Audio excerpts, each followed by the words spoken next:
Hi everyone, welcome to Sideshow Live. We have a very non-traditional type, interesting type, really fun show for you guys today. Like we don't have an unboxing, but we do have giveaways. We have a Q&A with project manager Anthony Mestas. He's going to talk about the Alien franchise and everything going on in that. He brought in the Alien Warrior statue to take a look at, so that's exciting. Yay, Anthony. And then, as most of you all know, if you follow us on Facebook and the blog and last week's live stream and yesterday's live stream, and basically we've been talking about it all week because we were so excited to have Alfred Paredes in-house today doing a live sculpt of something. Hi, Alfred. I think that you'll be able to see him picture in picture for most of the show, so that's pretty cool. Hey, Alfred, what's going on? Hey. How's it going? All right. So today we're going to be doing like a roughly 1 hour speed sculpt. Right.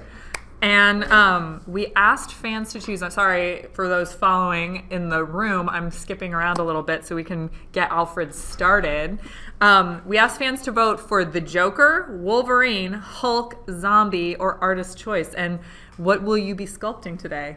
Today it's going to be Artist Choice. Woo! So that's really cool. So we'll just let you get started over there. Alfred works in traditional media, so let's just get him started and take a look at what he's going to do. Yeah, it's going to be like right there. No worries. The noise is totally fine. So we'll be checking in with Alfred throughout the show. He will be doing a traditional speed sculpt in here for the next hour or so. So that is really, really exciting. If you guys want to talk to me or to Alfred or to Anthony, because Anthony's actually here, he's off camera being a little bit sneaky. We have Chicky in Facebook, so that's exciting. We have Star-Lord in YouTube. Who? Star-Lord? Who? Yeah, we just have a lot of fun code names, and we're just we just stopped pretending that they're real people. So for all intents and purposes, oh come on, Chicky, you're like you're an otherworldly being, like you. Start stuff up now. Yes, and Star-Lord is in YouTube. So, of course, we have Kitty, who will be shouting out questions throughout the show, and this is going to be such a great show. So we checked in with Alfred, so let's go to some news. First up, we have our featured collector, as always. This is Dustin Haight. Dustin is our featured collector this week. Yay! Thanks so much, Dustin, for showing us what you got. Big Superman fan. What? That's awesome. That's really exciting. So if you would like to be featured on the live stream and in our blog, you just want to go to sideshow.com/blog, hit apply now, and submit your collection. We love seeing all of your collections. And if you have a small collection, a big collection, doesn't matter. We just want to see it. We're going to be doing some new things with the collections coming up soon. So you're definitely going to want to be up to date with everything we have going on in terms of featured collectors. So that's really cool. So yesterday was Judgment Day. I'm happy that we're all still here. That's really cool. Good job, everyone, for surviving. This is happening again. Well, we survived. The machines took over, and we're still here. So we had a live stream where we debuted our Terminator: The Burning Earth art print by Alex Ross. This is the first published piece that Alex Ross ever did in print form. So that's really cool. It's from, wow, that's my voice coming through somewhere. Hi, everyone. Things that happen in studio. We also looked at the Terminator T800 maquette. We also took a look at the Hot Toys endoskeleton figure, and we are currently giving one away. So if you go to sideshow.com/endo-contest, you can enter for your chance to win the Hot Toys endoskeleton figure. And that's really cool. So make sure you don't miss our impromptu shows. We gave away a random T800 Guardian from Genesis during that show. So you just never know what's going to happen. And yeah, so go to sideshow.com/notify to turn on all notifications for all of our social channels, because we broadcast on YouTube, we broadcast on Periscope, on Facebook, on Instagram. We are all over the place. This is also really good prep for Spooktacular in October. So just get used to all this now. because in Spooktacular it's like all this plus more piled on top of each other with whipped cream and hot fudge and a cherry on top. Is that accurate? None of us sleep in the office. We're basically like all wrapped in blankets and hats with like running on coffee. So thank you in advance to Death Wish, who will be fueling our Spooktacular, apparently. That's going to be amazing. And we're all basically wired. So it's like real life zombies. So you're already wired? Yeah. You get more wired. And I feel like if the zombie apocalypse happens, it might originate in the Sideshow office during Spooktacular. That's highly possible. Alfred, really quick, what are you sculpting with? Chavant. Chavant. Yeah, this is Chavant NSP, which stands for non-sulfur plastiline, and it's the medium grade, so kind of, not too hard, not too soft. Oh. The baby bear version. Oh, okay. So it's the baby bear version. Yeah, Is that? that's right. Oh, I like that. That's probably all I'm going to remember about that. I'll be like, no, he sculpted with baby bear clay. Yeah, sulfured baby bear clay. No, it's cool. Great. So who is excited for Friday? Me. Good. I was like, everyone all over the world. It's Force Friday too. I had the Star Wars app on my phone, but I updated it so that way I could do the augmented reality stuff. There's like Star Destroyers above major monuments that are already live. So if you go to like because my friends who live in the Bay Area are already posting pictures of like a Star Destroyer over the San Francisco Bridge, the Golden Gate Bridge, and it looks super, super cool. So apparently you can do the Hollywood sign, so that's what I'll be doing this weekend at some point. We're in SoCal, by the way. So yeah, I'm really excited. I feel like everyone is just gonna buy porgs, right? Like that's what we're all those penguin looking things. They look like penguins, but they're like, yeah. Yeah, porgs, space chickens. Space Mogwai. Yeah, space Mogwai. Aw. What if the porgs end up being like the Borg, though? Like, If the porgs are the Borg, then that's like cross licensing, and I don't think they're allowed to do that. I kind of hope that they're just like chicken, like they're like Chewie because we've seen a picture of a porg on the Millennium Falcon. So Boat snack. yeah, boat snack is what I think Chewie did, and he's just gonna be like, yeah.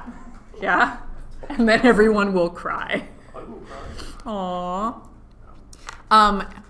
Any hints as to what Alfred is going to sculpt? Well, we kind of know. It's sort of Alfred's own take on a classic character, and he has a backstory. Like this character. So it's not a baby bear. No, it's not a baby bear. So Sculpting with baby bears, Right. not actually. okay, Sculpting he's baby. Right. yeah. But what it is this character is an adversary of one of the Trinity. There's your tease.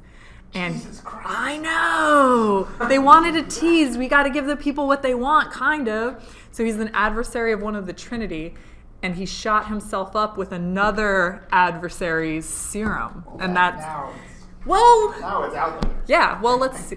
That's the backstory. So try and put together the backstory, you guys, while we watch a video of Out of the Box. That's the Killer Croc Out of the Box. So we will be right back. If you're watching Sideshow Live. Chomp, chomp, chomp, chomp.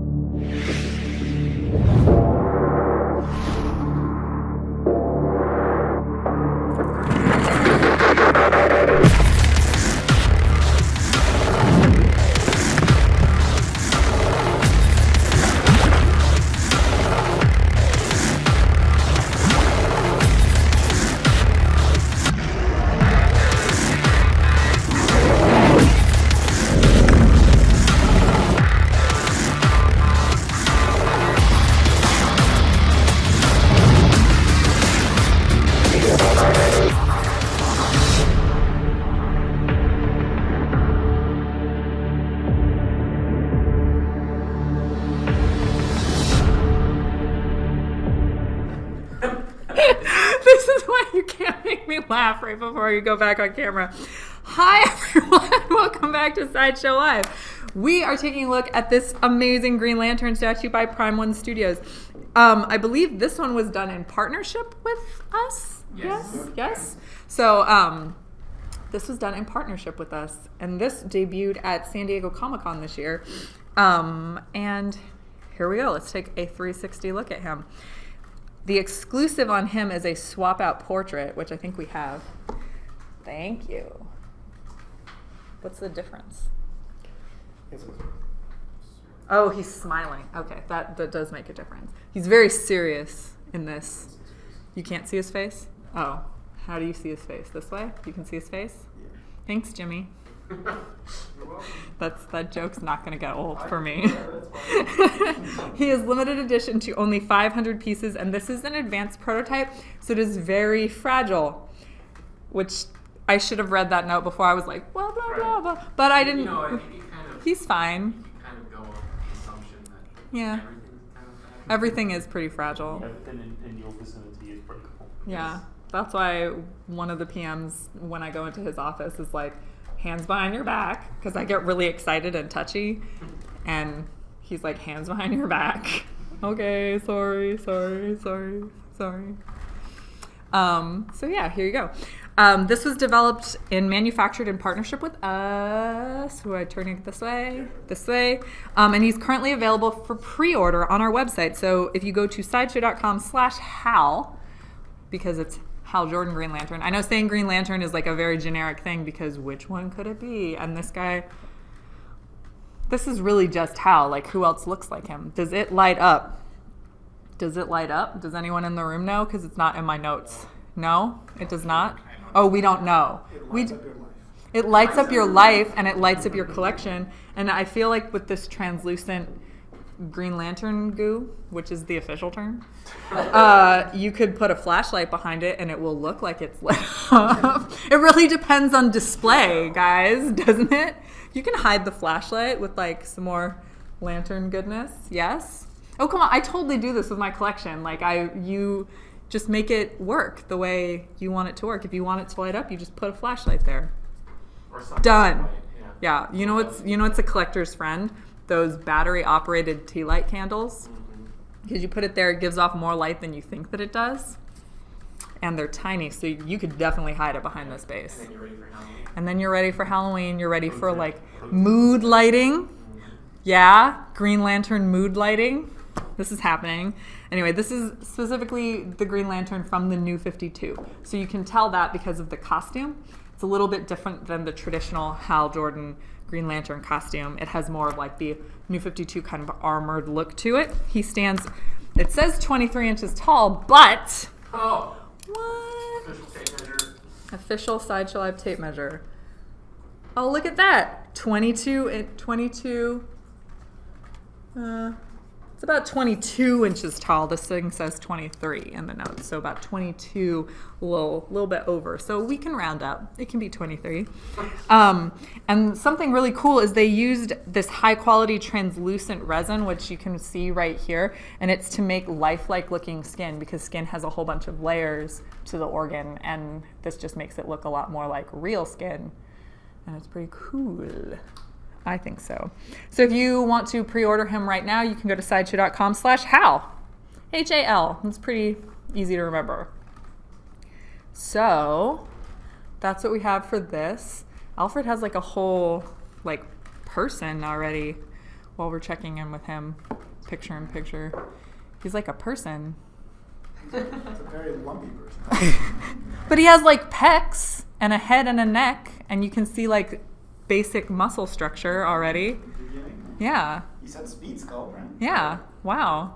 No, we weren't kidding. It wasn't like, take your time. Let's see what happens. Awesome. Well, we have an Alien Warrior reveal video to show you, and then when we come back, we're going to have the Alien Warrior statue with Anthony Mestas. So you're watching Sideshow Live. We'll be right back.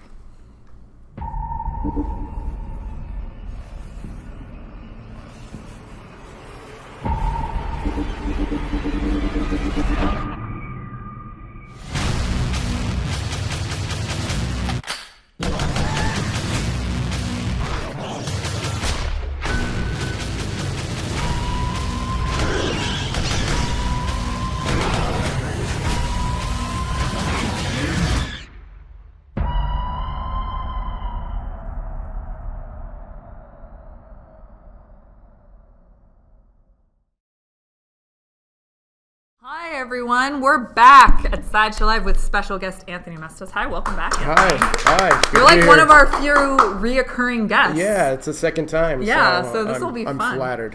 So we hear you're kind of like the go-to guy for like the Alien franchise. Is Alien something that you personally are a fan of? Yeah, I mean, ever since I was a kid and seen the first movie. Do you remember that? Yes, Yeah. I do. So then, remember what was that. the experience? Like, what was the experience of it? I mean, I think with everybody, the character was just so different. It was spooky, something that nobody had seen before. Oh, it scared the bejesus Yeah, out of me. Giger's designs were, groundbreaking, so it definitely stuck with me. So throughout the franchise, Yeah. the evolution of the character, where they've taken it from his original design, I've always been a fan.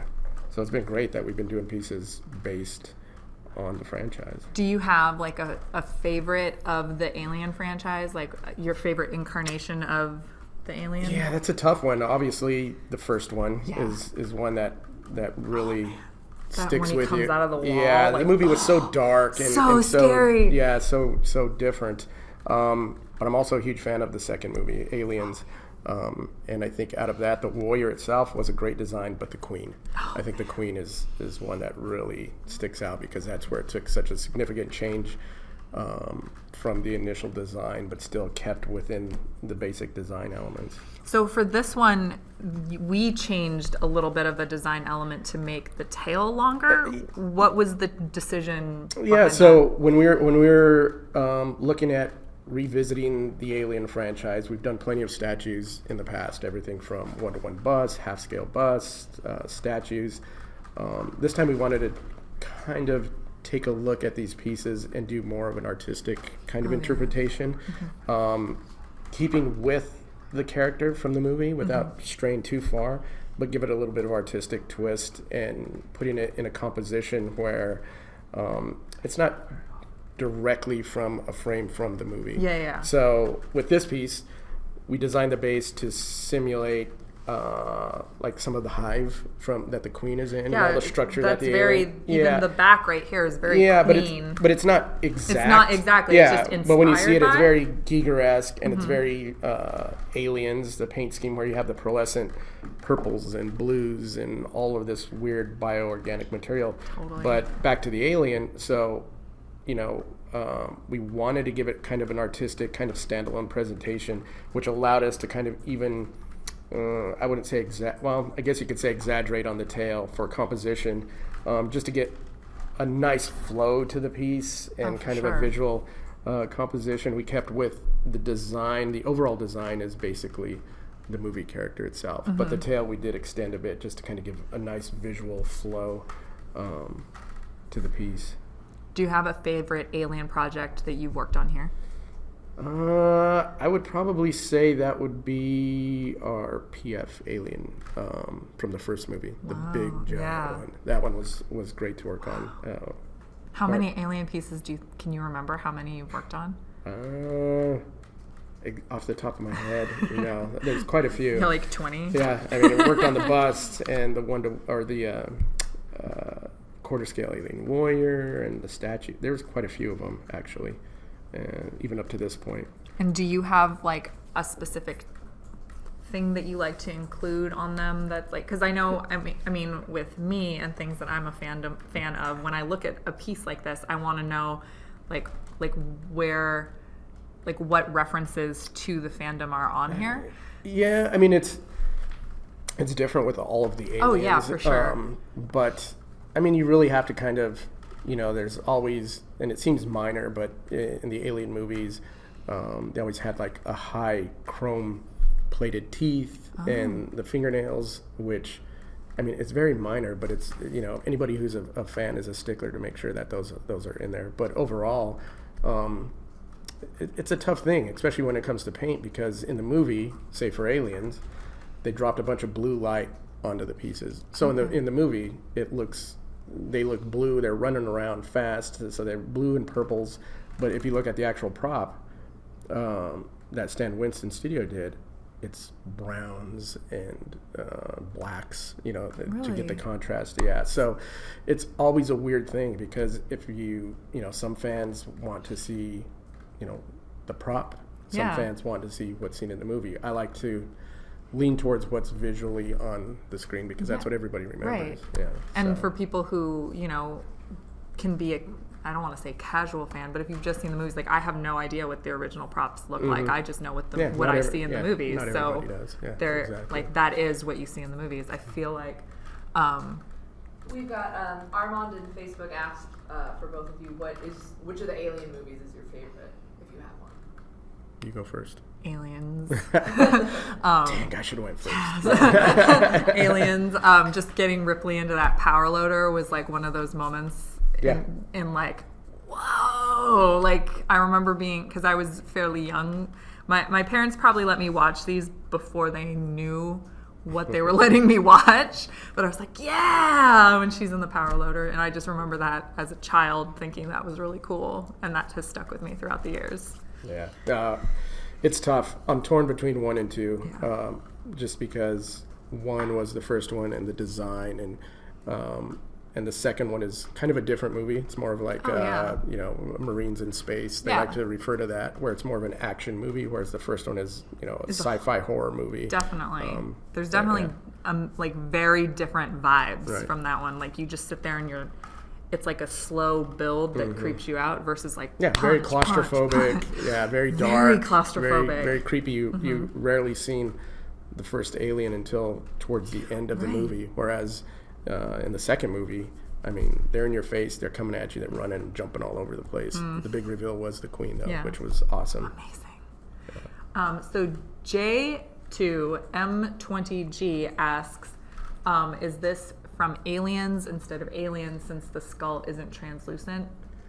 This is from Aliens. Yes. The second movie, the character didn't have a translucent skull. Okay. In the first movie, they did a translucent dome, so it was very skull-like, like a human skull in the front, and then it had a translucent dome. So in the movie, depending on which scene, if it's backlit, you could kind of see through it. Towards the end, it has kind of like a silver gunmetal-y mist, which makes it look kind of like it's not as translucent, it's kind of opaque. But in the second movie, it's more insect-like, kind of very cockroachy, kind of, insect We're going vibe. on a bug hunt. Yeah, Yeah. exactly. So what's Joe Kakase would like to know, what's the most challenging area or part of the statue to work on? Good question. It's pretty challenging from a sculptural point. I mean, Matt Black did the digital sculpt on this piece, and all the convoluted shapes and corrugated forms and spindly, and I mean the tail alone. I mean, it's like a big, Spine. watch band. Yeah. Like a spine, so everything has to bend and move. I imagine too that like every Alien piece has to be on the more difficult side Yes. to sculpt in Yep. general, just because Most definitely. like the muscle work and just Yeah. all the little details. Like Well, yeah, the thing is, it's a very specific design. Yes. So it depends on, where you want to go with it, and the reference varies all over the place, depending on the movie. But from a paint point of view, it can be a little tricky. I mean, I painted enough of these things where I could practically paint them in my sleep. so next time live painting Oh, of yeah. an alien I don't know with, about that. with Anthony blindfolded. Did I mention I didn't paint? This was Joe Dunaway that painted this piece. I just sleeping painting? We'll just put a watched picture. over the project. No, it'll be fun, and you can have nap time. Is that and we'll okay? just picture. In We'll just picture, blindfold me and give just me a nap piece, time and I'll painting try aliens. to work my way through it. Totally, I get it. Yeah, that should be interesting. Yeah, I mean, like I said, Joe Dunaway painted this particular piece, and he's an awesome painter, and he's painted a gajillion aliens as well. But paint-wise, I mean, it has a very organic, very kind of bizarre paint scheme. So depending on whether you've painted something like this before, it can be a little tricky because it's so organic. And Yeah. So Master Zafara on YouTube wants to know, can you explain a little bit of the difference between a digital sculpt and a traditional sculpt? Okay. Yeah, when I say digital sculpt, I'm referring to the sculptors sculpting in the computer, whether they're using ZBrush or Modo or all these various programs where they can go in there and sculpt basically in a virtual world and control things. It's almost like Photoshop for sculptors. Yeah, it's crazy to watch it. You can see it in some of our artist profile videos where you can see them literally like turning an image 360 in every possible direction to put details on it. And that's the way the industry is kind of leaning, because there's so much control over what you do, and you can scale up, scale down. Once you're done, then you go to a 3D printer and have it output, and then it goes back into more of a traditional form where you have to mold and cast and paint. When you say traditional, it's what's happening. It's like here. what Alfred's doing. He has clay and he's working it with his hand, and it's a much more tactile, physical expression of sculpt. I mean, it's how sculpt was done for millions of years. Wow. So yeah, as everything progresses, technology progresses, and it's where it's taken the sculpt That's crazy. industry. Yeah. So Captain Rumi wants to know your favorite character from Aliens. Favorite character? They said aliens. Aliens? So we're getting specific. I would say Ripley, but that's but I also like Vasquez. Vasquez is great. Yeah, she's awesome. So unfortunately, she gets, about halfway, maybe 3/4 of the way through the movie, she's gone. But I mean, her character was pretty awesome. Spoiler alert. Yeah. Oops, sorry. 30-year-old For anybody who spoiler. hasn't seen it. 30-year-old spoiler, guys. But Hicks is also. I mean, there's a lot of great characters in that movie. I mean, Yeah. I think that's what makes it a classic. Some of the lines that come out of that movie from the characters, they stick with you. They now want live painting. Oh, sorry. We have a gentleman named Bernardo Escobar, who's a very talented painter that would be a great. Oh, he's gonna love that you volunteered for that. Yep. I also like the cat. The cat's the best. Yeah. Jonesy. Jonesy. That's from the first movie. Yeah, Yeah. that's true. That's true. Oops. Spoiler alert. Oops. There's a cat in the first movie. We totally spoiled it for you. So Abby Normal wants to know, are you doing anything else in the Alien franchise? She's totally normal. Actually, Abby Normal is a very loyal, long-time social participant. So hi, Abby Normal. We are currently working on some projects, alien-wise. I don't want to give it away, but they're going to be they're awesome. coming. Yep. We do have some plans to do some really cool stuff. And this Alien Warrior is actually meant to go kind of in companion to the. Can you pronounce this for me? No, I can't because I call it Alien. Internecivus raptus. Internecivus raptus. Yeah. I can repeat it. I just can't say it myself. I would say the first Alien. Yeah. Yes.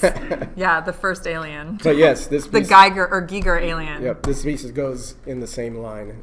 Which that one also we did kind of an artistic interpretation with the pose. Yeah. And it looks like it's floating. Yeah, off of its I mean the base. tail spiraled around the body. It has that kind of Like it's coming to crossed life. arms. Yeah. And, yeah. It's crazy cool. And of And the course, same thing with the base. The base is a suggested kind of Giger design element. and then wasn't that in one the- also has the art print that goes with it Yep. as well. Yep. And then of course the alien egg, which I'm staring at you, Kitty. Where is that? Oh, it's not here, Oh. but it's meant. In my notes, it also says it's a companion piece to the egg, which I love the egg. Yep. Jason Todd wants to know: are we going to be doing a brown version, like a variant of any of these?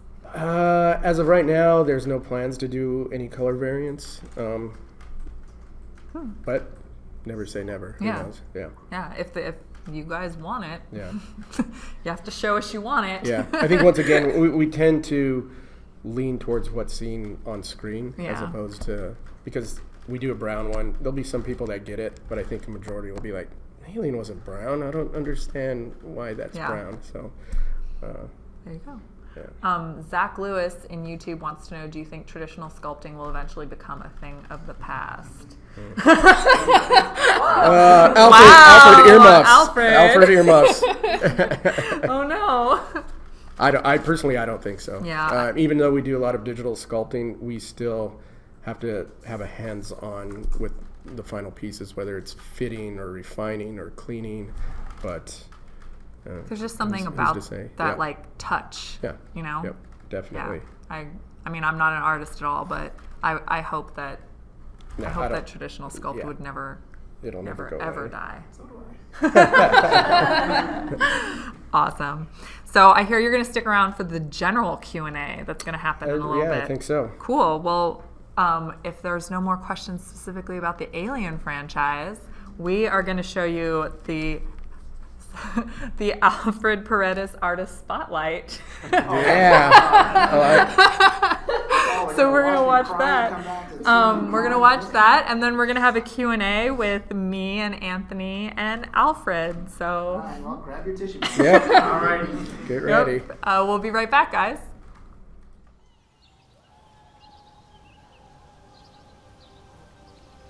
I was trying to remember it, kind of like a wedding day where you try to focus on all the things because you know you're going to forget bits and pieces, and I was trying to take it all in.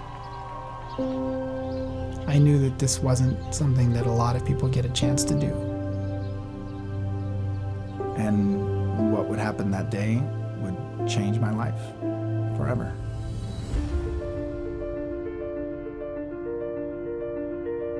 No matter the obstacles, no matter what they faced, my parents always worked hard. So my parents weren't ones to sort of make it easy on me. They were going to teach me how to work hard, so they did. At an early age, I started swinging a hammer before most kids even knew what a hammer was.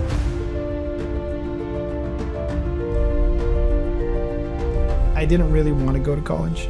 My parents were insistent that I was going to go. I applied to art college, and it was the only school I applied to, but luckily I got in. And they offered a sculpting class, and I was like, oh, that sounds cool, let me do that. And the very first time I touched clay, I fell in love. but eventually I had to make ends meet, and my only option was to go back to doing what I did growing up, which was construction. I went and started working with my dad, and it wasn't something that I wanted to do, it was something that I needed to do to pay the bills. But it also felt like a step backwards, because I had had a taste of sculpting professionally. As much as I liked working with my dad, being able to see him all the time, it was never a job that I liked. I knew there needed to be something that I could do different.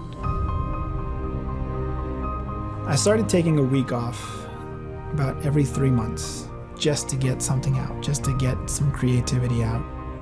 And in that time, I would work as much as I can, cramming in as much sculpture as I could. But, you know, between the two things, art and construction, my life was sort of being pulled apart in two different directions. I was already late in life. I had lost essentially 10 years of my growth as an artist. It was time to humble myself, get rid of all the ego, and just say, where can I learn? Who can I learn from? What can I do to get better in the shortest time possible? Because this time around, you know, failure wasn't an option.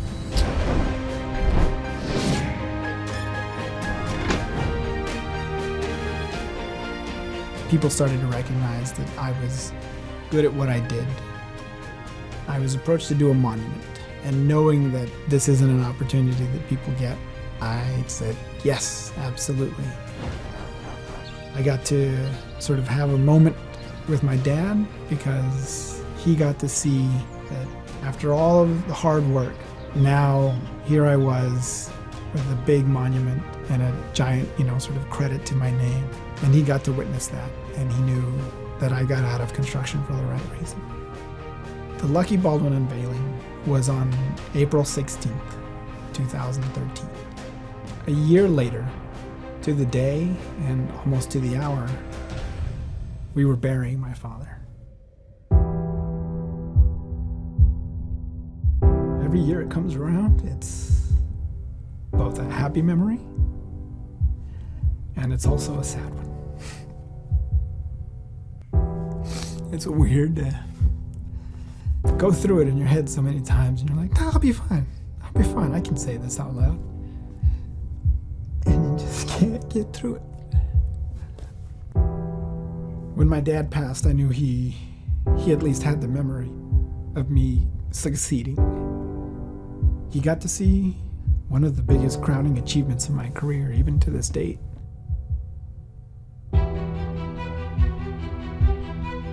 My parents really instilled a work ethic in me that's second to none. It really shaped the way I approached everything. It doesn't matter how small or how big, it's always trying to make it the best that I can.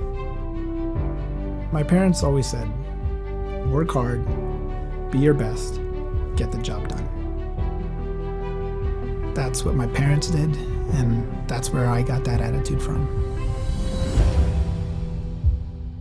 My name is Alfred Paredes, and working hard got me to where I am today.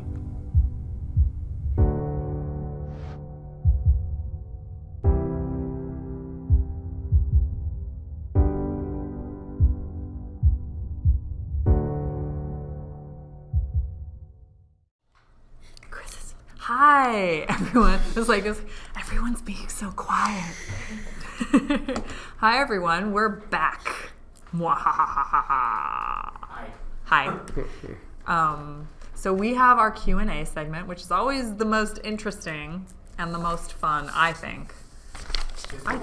It's the wild card segment where we don't know what people are going to ask. Hey, I'm new to this segment. So they can ask. I'm not Dave Igo, so you can relax. True. That's true. That's true. Yeah. Don't make me cry. Everybody, so I also have questions that have been pre-polled for you. Do you want to just start with those while people start going in the chats? So before you were a project manager, you were a painter here. Yeah. Yes? Do you still paint? I do, occasionally. That's amazing. When, when the workload gets a little heavy, or if there's something very specific, if I'm working on a project, I'm like, I think I'm going to... You're like, I want it done this way. I'm going to take this one and work on it. So what has been your favorite piece to paint? That's a tough one. I mean, I've been painting for Sideshow for 12 years. So there's a lot. But I would say, various alien pieces, but I think maybe Syl from Species, which goes way back. Wow. Yeah, that one was fun. And I was really happy with the way that thing came out. But had to pull out all the stops for painting on that piece. We were working with translucent material and a bunch of different techniques. And when it came out from overseas, they did a great job on it. So, yeah. And then there were our older alien statues were fun to paint, and probably one of the more recent ones would be Voltron. Yeah. You painted Voltron? Yeah. That's awesome. Yeah. With a little assistant, Kat Sapine had helped me out. She'd base coated the pieces just because it was so big and so much. And at the time, that was one of the last pieces I painted before I left the department. But overall, then I had to go in there and weather everything up. And yeah, the next is you've become the go-to guy for weathering. That's literally the next transition. That's probably because nobody wants to do it. So it's just like, oh yeah, Anthony's the go-to guy. He can. So what kind of tricks do you use to create like a weathering effect? It really depends on. I feel like you shouldn't even tell. It depends on the piece. And it's such a weird thing because you think weathering, it's like, don't you just dirty it up and scratch it up? Yeah, just throw dirt on it. And done. That's the weird thing, because if you do it that way, when you look at it, it's like something doesn't look right with it. So it's like a whole different ball game on that. You have to say for Voltron, you would lay down, when you lay down a scratch or weathering, the scratch would have to be like 3 different colors of paint. So basically, say if his leg is blue, then you do the scratch and you do a light blue, and then over that scratch you do silver, because you have to think in reality. Like if you scratch your car, yeah, that's exactly what I was thinking. If you got a really hard scratch on your car, it's going to go down to bare metal. But if you get a light scratch, it might not go all the way to bare metal. So if you have the color of your car, it lightens the color. Or if, say, a yellow car hits it's a red car, you'll see some of that paint. So you really have to think it out. Yeah, it's kind of a kooky process. That's crazy. Yeah, that's really reference cool. is the best, because sometimes people don't use reference or try to go off the top of their head, but because it's weathering, you would think it's easy. But always refer back to the reference so you can see different, how things look, because we take that stuff for granted. Wow. So I feel like Kitty has Yeah, a we've got a question. couple questions rolling in for Alfred. For Alfred. Yeah. Is he done? Are you done? Are you done yet? That's the Are question. you done available yet? to take questions, Alfred? Ryan asked, do you have a favorite tool that you use when you're sculpting, and did you make it or modify it in some way? I get this question so many times, and to be frank, no, I don't, and mainly it's because you shouldn't have a favorite tool. Really, it's your hands should be everything.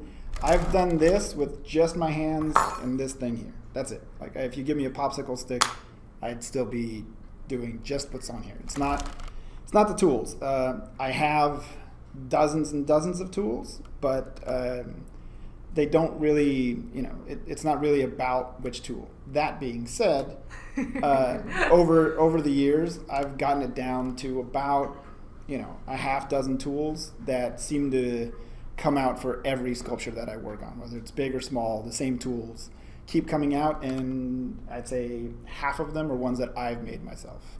Wow. What are we doing with your sculpt after the show? Smashing it. Oh, there. Alfred, fix this. We're already starting the smashing. So we have some questions coming in from YouTube as well. I guess this is for both of you. When you, Dave Smith wants to know, when you feel frustrated or stuck on a project, where do you find your inspiration and what brings you back in? Good question. That's a great question. It's easy to get frustrated. I mean, it's not something that just, goes smoothly all the time. Personally, I always find inspiration from coworkers or other artists. So if I have to step away from a project, whether I'm looking at what somebody else is doing, or, I find a lot of inspiration from, of all things, the Japanese modelers, because in Japan, model building and painting is taken very serious. I mean, it's a hobby, but I mean, they're serious about that stuff. And I've always been a fan since, I was a teenager.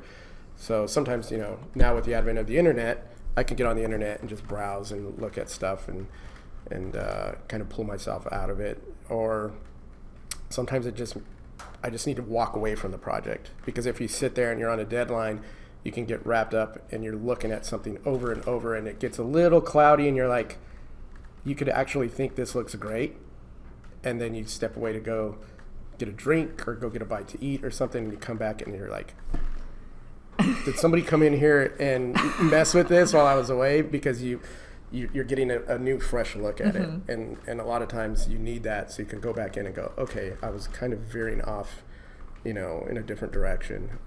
So, That's a great question. That's usually how I do that. Awesome. Do you have anything to add, Alfred? Sure, yeah. When I get frustrated, I go and look at people who are worse than I am, and then it makes me feel better about myself. No, not at all. Like what Anthony said, it's in friends and in looking at those who are really better than us and trying to find inspiration in that. I tend to go back to classical sculpture just because it's sort of my root. So Bernini's like my go-to. If I get stuck, I just stare at Bernini for hours and usually realize how far I have yet to go to even be good at sculpting. And then I kind of go, all right, I know what my target is now, and I can get back to it. But laughter is another one, and so just kind of getting out of the office or going down the hall, finding people here, and just laughing, getting it cleared, making fun of myself, and sometimes smashing it if it really needs. I know we joke around, but sometimes just smash it and start over if it's possible. That's awesome. The Hulk approach. Yeah, the Hulk approach. I'm So, getting a couple more questions for people who didn't tune in at the beginning. What type of clay is being used right now? Baby Bear. Baby bear. Siobhan. Chavant clay. I just want to remind that everybody in the chats that there are giveaways happening both in YouTube and in Facebook right now. So if you're participating, we have a first order Stormtrooper officer to give away in Facebook and a porcelain Stormtrooper to give away in YouTube. So those two random giveaways are going to be pulled at some point during the show. So just reminding you guys that that's happening in case you aren't participating, speak up. Get on it. We have a lot of questions Bill Lahecka wants to know, have you ever done weathering so well on a piece that customers thought it was a defect? Possibly. Yeah. That's a funny question because, you know, when we paint the pieces, obviously we paint the prototypes. Right. And then they go over to, you know, overseas. They reproduce what we're doing. So, you know, if a customer sees something, I know it's hard to tell. It's a rarity that it ever would make it back and go, hey, somebody's saying, you know, there's something wrong on this, and whether it's My Voltron scratched. Yeah, it's like, well, good. Like, it's supposed to be. Yeah, usually, if anything, you know, it would be more of from a customer to be like, well, the scratch is going in the wrong direction, or something, something like that. And it's just like, that makes sense. Yeah, exactly.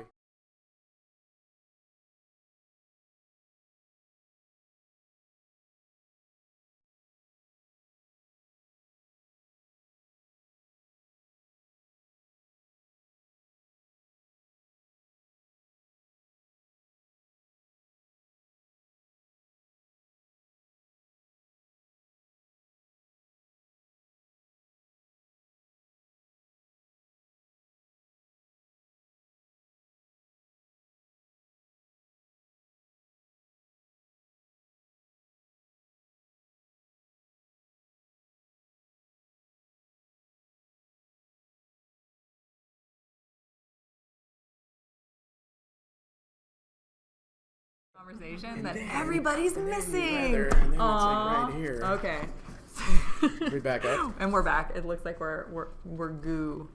Yeah. We're goo now. We're goo now.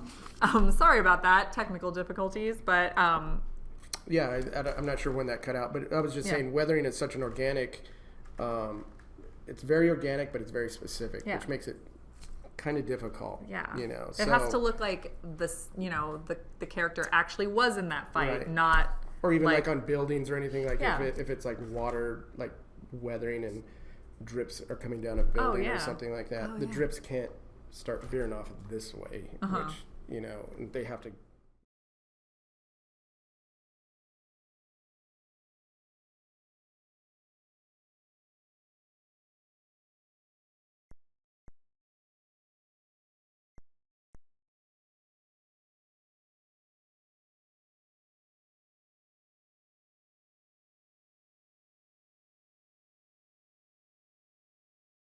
But also, this gives Alfred a little more time to sculpt.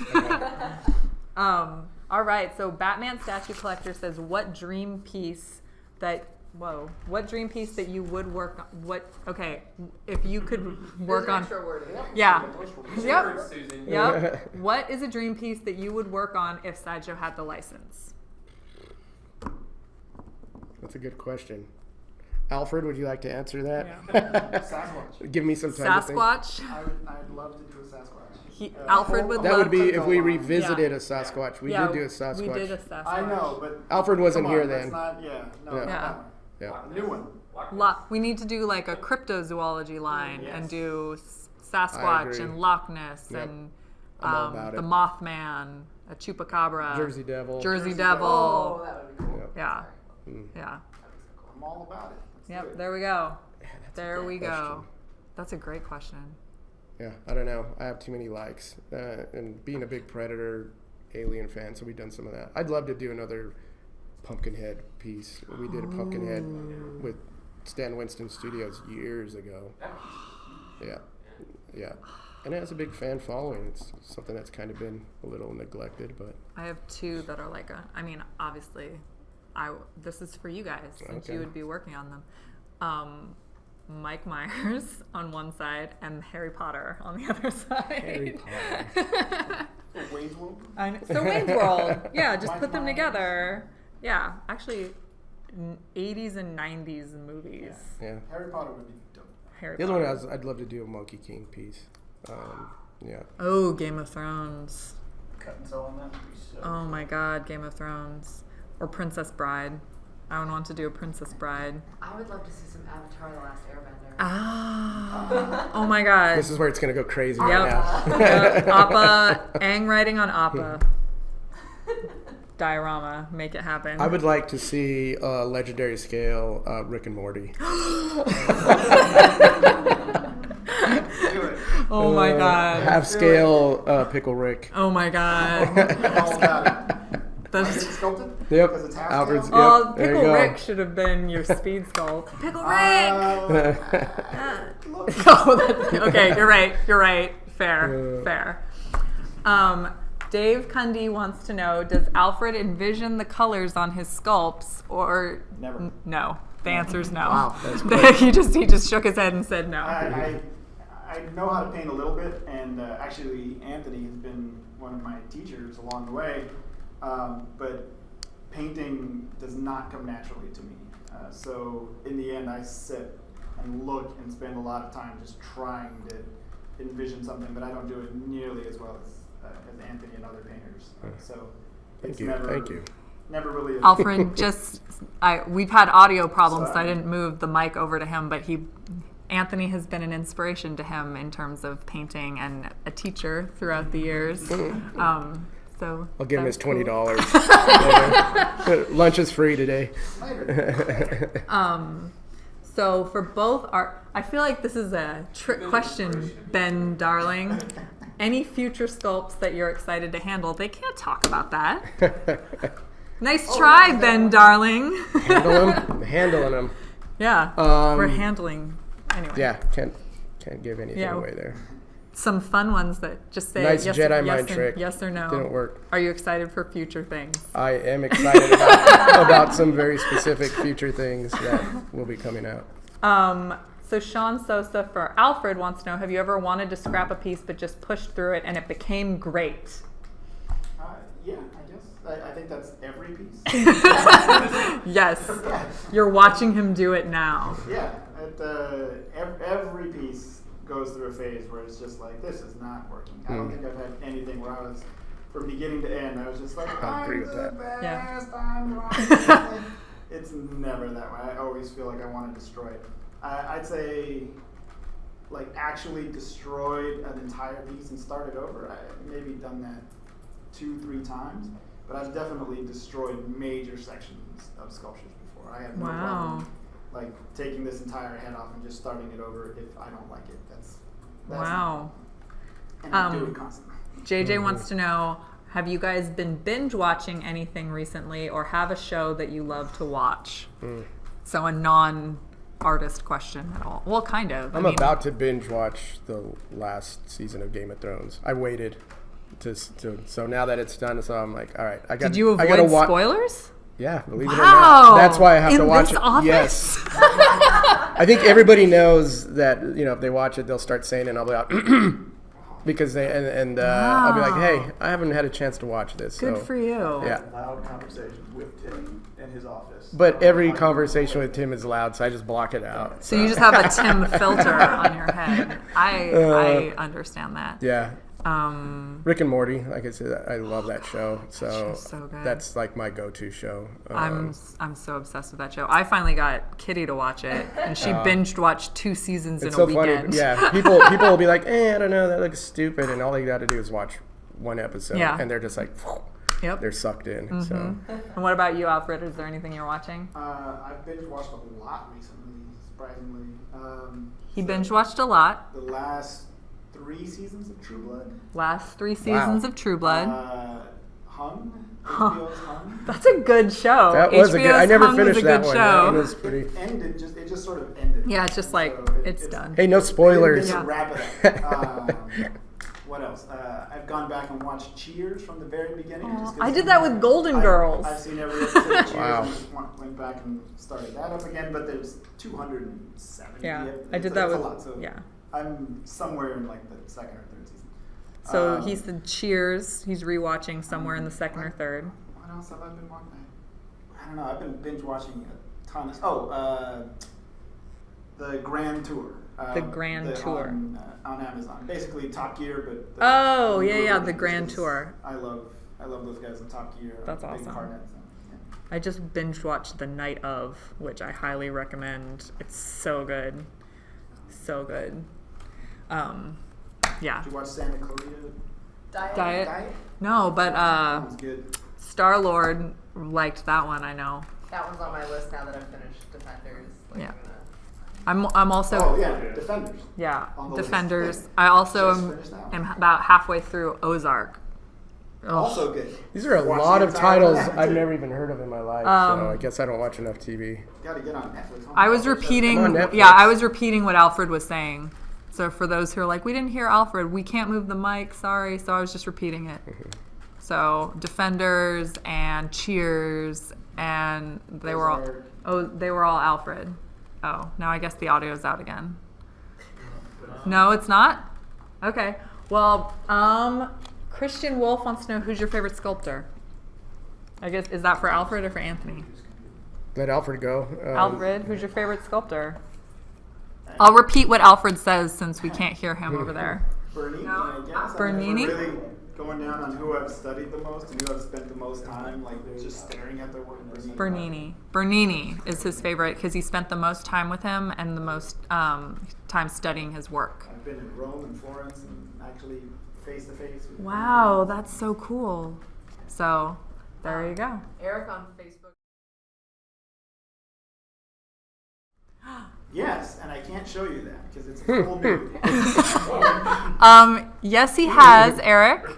Okay, so the question was, has Alfred ever sculpted himself? And the answer is yes, but he can't show you because it's full nude. I don't know how to say that delicately. He's naked. Yeah. Movements, not like Move the mic in between, like here. A little bit more. There we go. Should I like? No, you're sculpting. I'm sculpting. I'll handle the repeating of everything. So Cade McLeod wants to know, how long does it take from the model to make the model from a concept, and once that is done, how much longer until you are finished? Oh boy. It really depends on the sculpt and what the project is, the scale of it. And Well, for all. this, an hour. Yeah, so this is an hour, but this is just a sketch, so I'm really approaching it a little differently than I would if this was going to be a finished sort of thing. And like, what would the difference be? Mainly, I think I'd sort of slow down. Wait, you don't do RPFs in an hour? Is that what you're saying? No, well, you can ask the video department, and they'll show you a 5-hour like speed thing that we did. Shh, shh, shh. What? Secret project that Alfred just gave away. But No, I didn't give away anything. I just said there's a video. There's a video. It exists. It'll come out eventually. Maybe. Who knows? But it really depends. There's no time frame for this stuff. But generally, I mean, we get about 2 to 3 months to sculpt something. And we can generally fit it into that time. Yeah. Sometimes less, sometimes more. It depends on the complexity of the piece, on deadlines. I mean, it's one thing. It's one thing to sculpt something for what we do, and then I'm sure Alfred could attest on something personal, whether it's for him. You could sit there and pick through it. Same thing with paint. Everything around here has a deadline, so you're always working against the clock. Imagineering the Cog would like to know, is there a material that you would love to cast or revisit, like cast an actual bronze or translucent resins or anything? Is there anything? I do all of that, actually. I still do bronze casting. And it... Alfred just does it all, you guys. I'd like to do a little bit more bronze casting. I'm actually trying to get time to bring a model in and do more torso studies, just because I think they're beautiful, and I've done a few, and I want to cast those in bronze just for myself. I have a door knocker that I made that I'd like to do in bronze for my house. And then translucent resins, I've done quite a number of translucent resins and stuff for my own stuff that I sell at Monster Palooza. Excuse me 1 second. So that's it for materials. That's everything. Awesome. And Maxter Tube would like to know, what's the hardest part of the human anatomy for you to sculpt? Like ears? Forearms. Really? I've studied them, and for whatever reason, my brain cannot understand forearms. I sketch them. I sketch them on paper. I sketch them in clay. I work on forearms constantly because it's the thing I'm the worst at. And every time I get there, I'm like, what does it do? Why is it? And nothing. It just will not stick. So forearms are by far my most difficult thing. Awesome. Breaking news. Philip on Facebook asks, do sideshow artists each work on one piece at a time, or are you working on many projects at once? In my case, I'm constantly juggling. I have between 3 and 5 things going at any one time.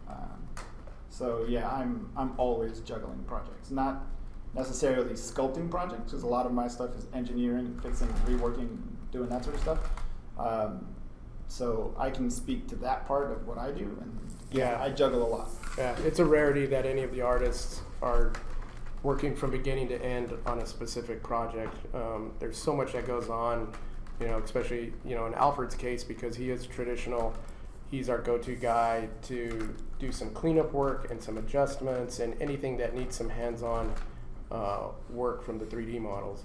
But the artists are always getting, having to do something on multiple projects. And Joe Lombardo asks, why do you start with an aluminum foil ball? To save time. I needed to bulk out a lot of shape, and I could have sat here and bulked, but the big ball of aluminum just ate away 5 minutes of work. Oh, so okay, cool. So our YouTube winner, Joe Kakase, see what I did there? Wants to know, how long does it take for the clay to harden? Does it need to bake? This is oil-based clay, so it'll always stay malleable. I can come back to this thing 10 years from now and it'll still be malleable. I use a clay warmer. I've got a thing over here with warm clay. That's why it's easy for me to work with. And I don't know, it depends on the room. In here it's air conditioned, so this will probably get pretty cool, I'd say within the hour. Wow. Where it'll actually be fairly hard to push down on it and move things around as easily. Huh. But it'll never harden, and if you bake it, it'll just melt into a pool. There you go. So congratulations, Joe Kakase, by the way. You are the winner of our porcelain Stormtrooper. So you're going to want to email social@sideshow.com, write porcelain Stormtrooper in the subject line, and where you would like it shipped in the body of the email. To my house. Yeah, to Alfred's house, the porcelain Stormtrooper. So speaking of winners, we also have a Facebook winner, and that's Fernando A. Rodriguez. So woo! Yay, Fernando! You won a First Order Stormtrooper officer? Yes. So again, email social@sideshow.com, write First Order Stormtrooper officer in the subject line and where you would like it shipped in the body of the email. Woo! We have a couple more questions still. So Jeff Rode wants to know, have you ever had a piece where you were working on it and you lost total track of time and then you worked on it and over time and that's how much you enjoyed working on it?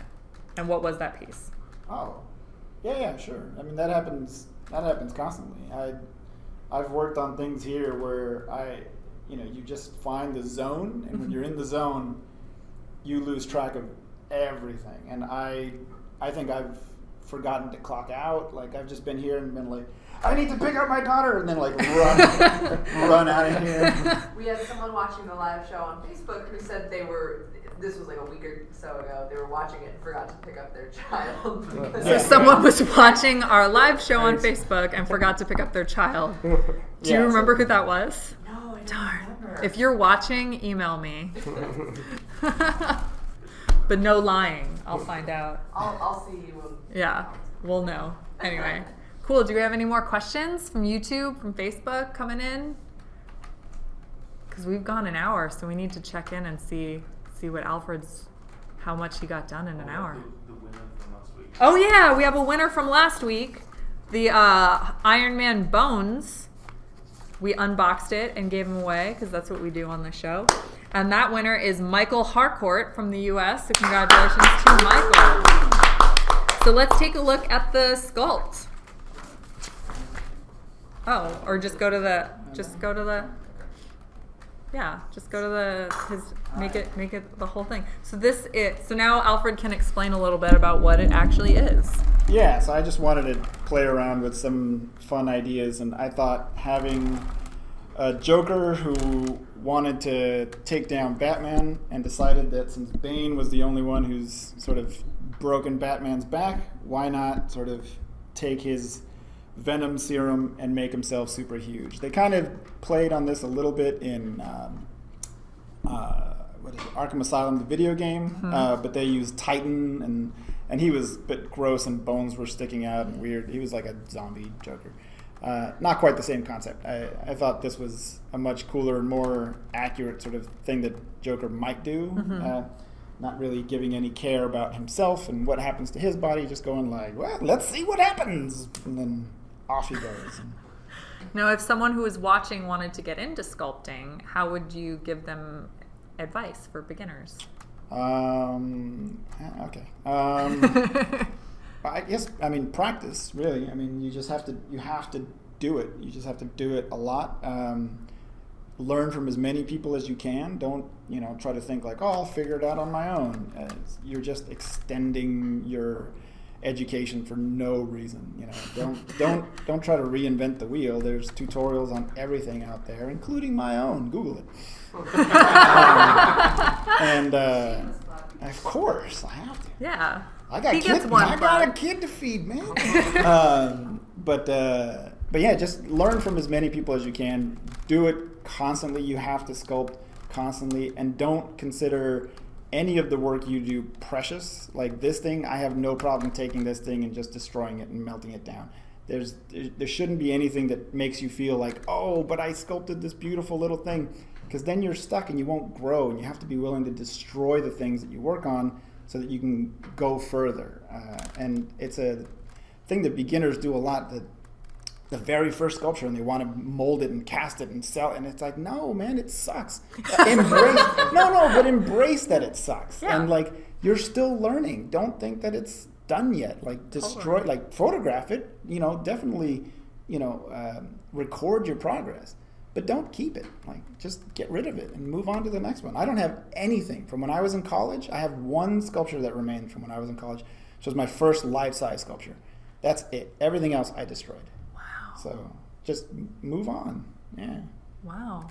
So it'll help you learn. It's like a fluid process. You just keep going down that river. Yeah, you got to get zen about it, kind of. Like, don't think of it as precious. Just keep going, keep going, keep going. Awesome. Well, in case anybody missed this video from the live stream yesterday, you are really going to dig it. It is Alex Ross talking about his new limited edition lithograph, which is available for pre-order on our website right now.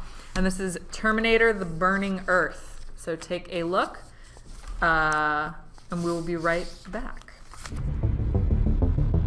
The Terminator piece I did is one that kind of harkens back to one of my earliest influences on where I started to want to paint superheroes like the Human Torch, because I love the whole image of the skeleton coming out of the fire. So this Terminator piece I did is kind of a coming full circle of my career, because it was my first job in comics that I got to do one of these franchise movie tie-in comic books, and getting to do this new piece was basically a sort of expression of fun for what I enjoyed of the original movie, and the whole thing of seeing the metal skeleton, once freed from its skin shell, walking through a wall of flame, and trying to sort of attach that visual again.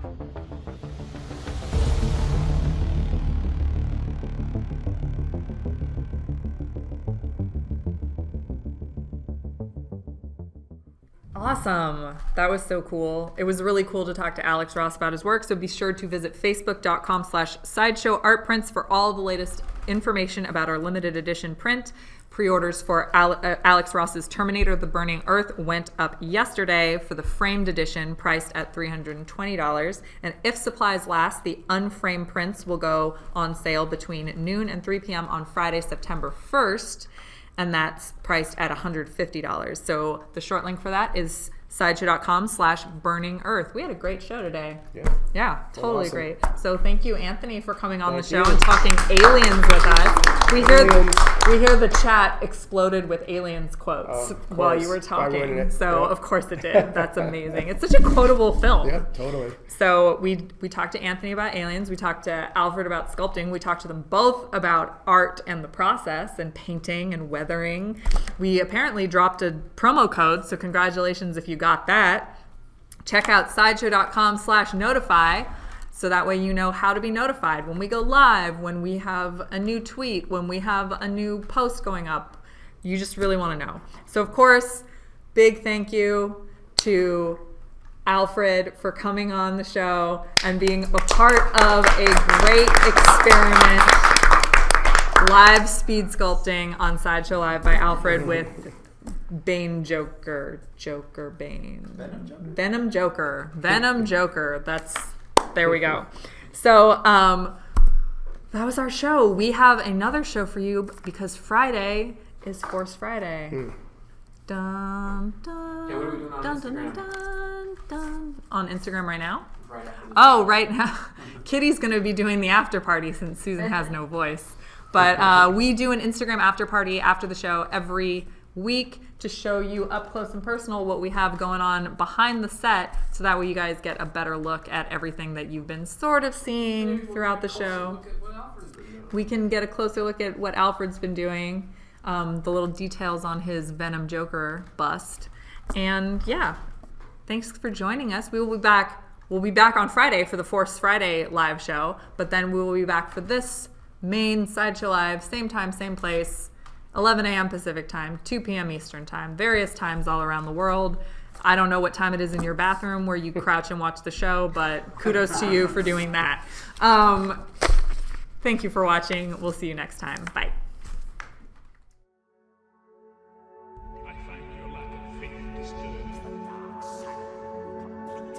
I'm a child of the 70s, so when Star Wars came out, it was something that was mine. I was once a Jedi Knight, father. You know, as soon as that opening scene of the giant Star Destroyer coming over, and then as soon as Vader walked, through the door, I was scared and I was in.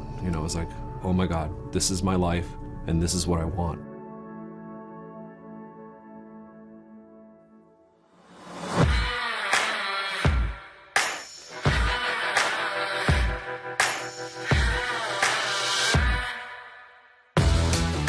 My name is Jordy White. I am Twiggy. I'm a musician. I play for Marilyn Manson. And I am a sideshow collector. There isn't a piece of art that has affected me as much as Star Wars has. I have been a pretty consistent fan since, it came out. It gives me so much happiness and fulfills me in so many different ways. You can go at any point in my home and just turn your head and you're going to see something that's Star Wars. I collected Star Wars toys before there were Star Wars toys, because I was on the early bird certificate list when they came out when I was a kid, so I sat there and waited for my figures to show up. I have a hobby of taking just the kind of more basic toys and doing my own paint job, custom job on it, so that's a lot of fun, and they look pretty cool. Here's something that I made, a figure of, it was called The Director, but obviously it's George Lucas. Here's my Stormtrooper collection. I mean, who doesn't love Stormtroopers? I just put these out, so I'm really enjoying these for the first time, and they're just gorgeous figures, and they just take me back right to the movie.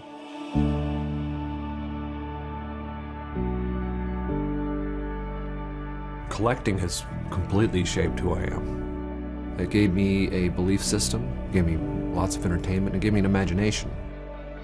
I would keep my Star Wars toys before I would keep my house. It's what brings me the most happiness, and I'm surrounded by it. It is my life, it is completely.